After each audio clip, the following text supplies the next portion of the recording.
Mahesh Mishra, the CEO and Managing Director of India Mortgage Guarantee Corporation, with me here in the studio. Gentlemen, Mahesh and Mr. Tripathi, thank you very much indeed for joining me. Well, Mahesh, first up on the tax, the one that perhaps our audience is more familiar with.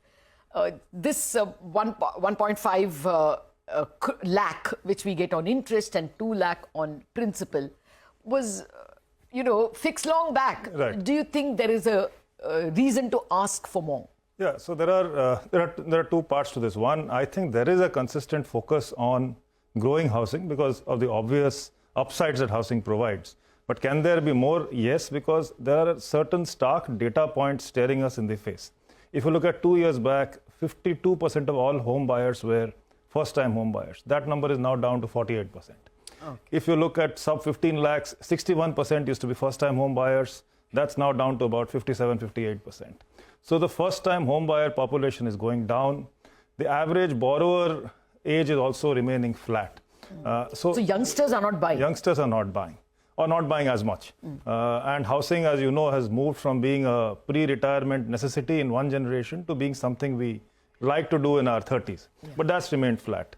So one, as you pointed out, that this whole 1.5 and 2 lakhs was way back in 2014.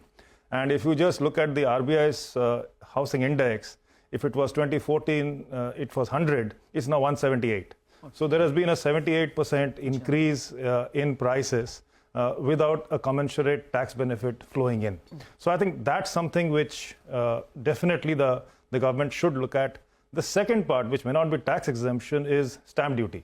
I think stamp duty ranges from 4 to 7%, but there is certainly room for a universal reduction to say 2% for first-time home buyers, or if borrower and co-borrower are both under a particular age. Because I think the combination of tax relief as well as across-the-board stamp duty reduction for first-time home buyers is the need of the hour. Okay. Well, point taken, but why I am a little less optimistic about any such changes is, one, of course, stamp duty, state government. So I don't know, the central budget can only incentivize or moral suasion, use moral suasion. Secondly, if you look at the new tax regime, they're discouraging exemptions altogether. Yeah, so will they give more? So yeah, the probability could be low, but if you look at the PMAY... Need for the hour. Exactly, and if you also look at the PMAY 2.0, there is still, 50% of our homes are still bought in the top 5 cities.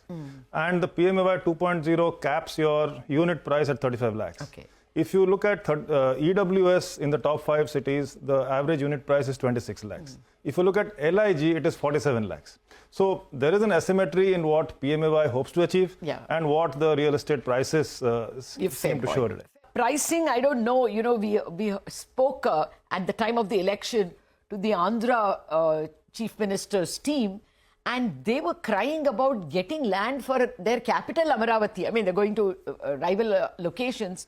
But even the state government is not able to buy land cheap.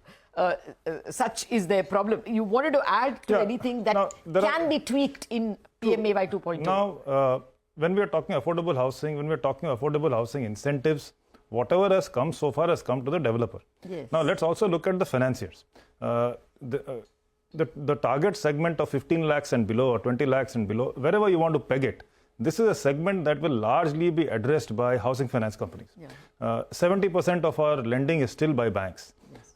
Housing finance companies are committed to growing low-ticket housing and what is genuinely affordable housing.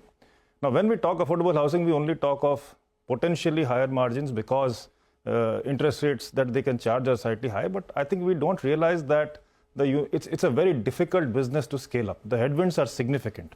One, the cost economics don't make sense always. They're not very favorable. Second, collateral quality is not always pristine. Third, underlying risk is high. So it's not very easy to build significant scale as an affordable housing finance company. This digitization of land has not worked? It is a slow burn process. I mean, it will definitely work. Okay. But it is a slow burn. I take your point. It is slow burn because process. The margins are very different. The margins for a bank in home loans are under 3%. True. But for housing finance companies, it is like 7 to 8%. No, we are perhaps underestimating the cost of credit and the unit economics. But I don't see why the government should not provide tax benefits or tax breaks to affordable housing finance companies as long as 75%, I'm making up a number, it can be 75, it can be 80, as long as 75% plus of the origination is in the sub 15 lakh category. Again, I'm making up the ticket size. It can be a decision. But there has to be greater financial incentive to scale up the affordable housing finance business.